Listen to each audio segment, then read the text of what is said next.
नमस्कार दोस्तों, मैं advocate Vishnudhari Singh legal channel में आप सभी दर्शकों का स्वागत करता हूं। दोस्तों, आज मेरे वीडियो बनाने का टॉपिक है सुप्रीम कोर्ट ने कहा महिलाओं को मिला पैतृक संपत्ति में विशेष अधिकार। दोस्तों, एकदम लेटेस्ट जजमेंट है 4 दिसंबर 2023 का, अभी 4 दिसंबर इसी माह में। तो आइए दोस्तों, अब इस प्रश्न का उत्तर ढूंढते हैं दिल्ली हाई कोर्ट के जजमेंट से और सुप्रीम कोर्ट के जजमेंट से, और हिंदू सक्सेशन एक्ट के प्रावधान क्या कहते हैं। दोस्तों 1956 में हिंदू सक्सेशन एक्ट लागू हुआ, हिंदू उत्तराधिकार अधिनियम लागू हुआ। उसके पहले हमारे के यहाँ जो हिंदू लॉ था उसमें महिलाओं को 9 के बराबर अधिकार दी गई थी।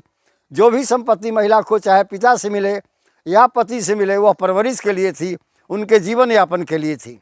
लेकिन 1956 में हिंदू उत्तराधिकार अधिनियम बनने के बाद महिलाओं को परिवार का सर्वाइवरशिप तो माना गया, लेकिन फिर भी उनको पुत्र के समान बराबर का अधिकार नहीं दिया गया। दोस्तों, पार्लियामेंट्री अमेंडमेंट 2005 में हुआ हिंदू सक्सेशन एक्ट में।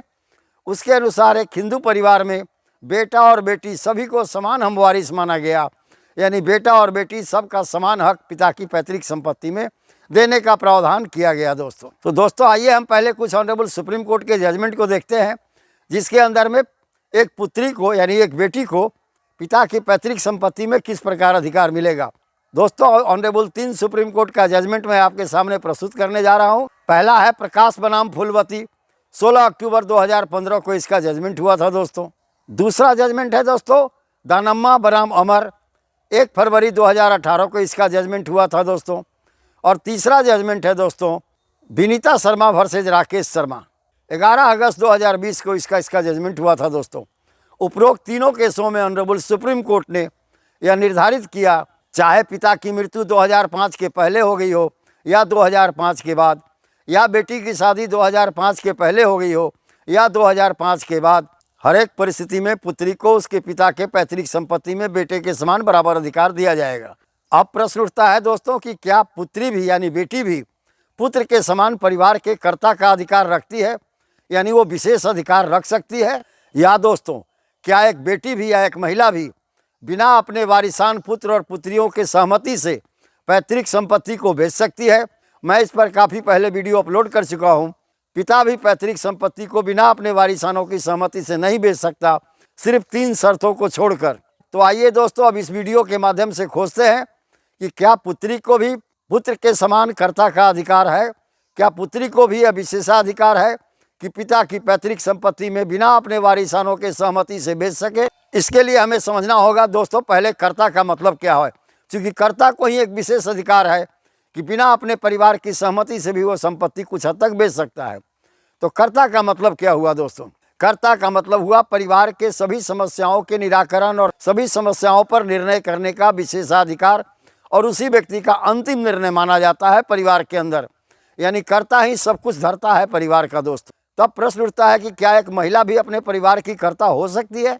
तो आइए दोस्तों इस पर देखते हैं दिल्ली हाई कोर्ट एक केस में अपना निर्णय सुनाते हुए क्या कहा। दोस्तों, केस का टाइटल है श्रीमती सुजाता शर्मा वर्सेज मनु गुप्ता। यह 16 जून 2022 का जजमेंट है। दोस्तों, लेटेस्ट जजमेंट है, 2 साल पहले का जजमेंट है। दोस्तों, उपरोक्त केस में ऑनरेबल दिल्ली हाई कोर्ट ने अपना निर्णय सुनाते हुए यह कहा, एक बेटी अपने पिता की संपत्ति में या पैतृक संपत्ति में बेटे और बहू के समान हम वारिस हो सकती है, को पार्षदर हो सकती है, सहिस्सेदार हो सकती है, तो वह परिवार का कर्ता भी हो सकती है, यानी वह परिवार की अंतिम निर्णय कर्ता भी बन सकती है। दोस्तों, कर्ता कौन होता है? साधारणतः हम हिंदू परिवार में ये देखते हैं कि परिवार का जो बड़ा बेटा है वही पिता के मरने के बाद परिवार का कर्ता होता है। दोस्तों, ठीक उसी प्रकार ऑनरेबल दिल्ली हाई कोर्ट ने कहा कि एक पुत्री भी जो उम्र में बड़ी हो, सबसे बड़ी हो, वो अपने पिता के पैतृक संपत्ति में कर्ता होने का अधिकार रखती है। अब प्रश्न उठता है दोस्तों कि क्या एक विधवा महिला भी अपने पति की संपत्ति में कर्ता होने का अधिकार रखती है? क्योंकि कर्ता होगा तब उसे विशेष अधिकार मिलेगा, तब उसे बिना अपने वारिसानों की सहमति से परिवार की संपत्ति बेचने के लिए या पैतृक संपत्ति बेचने का अधिकार मिलेगा। तो आइए दोस्तों पहले देखते हैं क्या एक विधवा महिला भी पति के पैतृक संपत्ति में कर्ता होने का अधिकार रखती है या नहीं। उपरोक्त प्रश्न का उत्तर जानने के लिए पुनः मैं दिल्ली हाई कोर्ट का एक निर्णय आपके समक्ष प्रस्तुत करता हूं। दोस्तों, केस का टाइटल है श्रेया विद्यार्थी वर्सेज अशोक विद्यार्थी। तो सिविल अपील नंबर है 3162 3163 ऑफ 2013।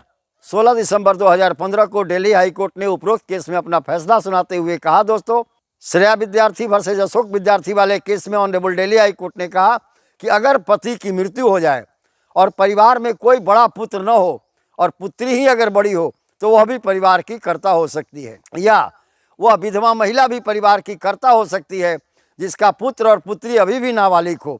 अगर पुत्र और पुत्री बालिग हैं तो पुत्र में ही कर्ता होंगे दोस्तों, लेकिन पुत्र और पुत्री अगर नाबालिग है, ऐसी परिस्थिति में वह विधवा महिला भी उस परिवार की कर्ता हो सकती है। दोस्तों मूल टॉपिक क्या था दोस्तों? पैतृक संपत्ति में मिला महिलाओं को विशेष अधिकार। विशेष अधिकार किसे मिलेगा? कर्ता को। कर्ता के पास ही 3 विशेष अधिकार होते हैं 3 परिस्थिति में पैतृक संपत्ति को बिना किसी की अनुमति के बेचने का।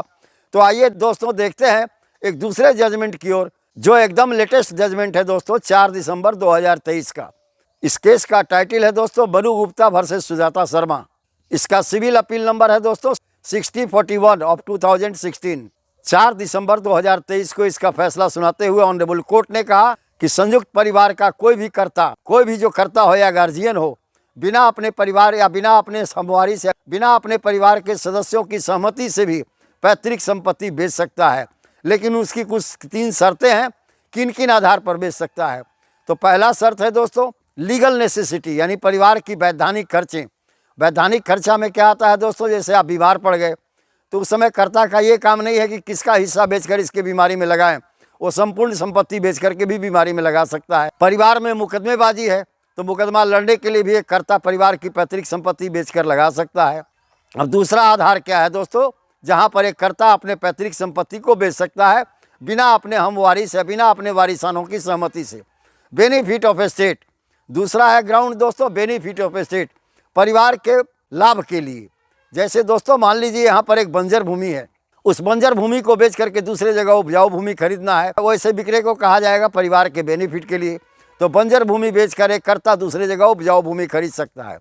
या दोस्तों मान लीजिए मकान डैमेज हो चुका है तो मकान की मरम्मती के लिए, रिनोवेशन के लिए हर कर्ता अपने परिवार की पैतृक संपत्ति को बेचकर उस मकान के रिनोवेशन में, मकान के पुनर्निर्माणकरण में या नवीनीकरण में लगा सकता है दोस्तों। और तीसरा मूलभूत आधार है दोस्तों, जहाँ पर कोई भी कर्ता या कोई भी परिवार का गार्जियन या पिता अपने पैतृक संपत्ति में से बिना हमवारिस के पूछे हुए, बिना अपने पुत्र पुत्रियों से पूछे हुए उसे बेच सकता है।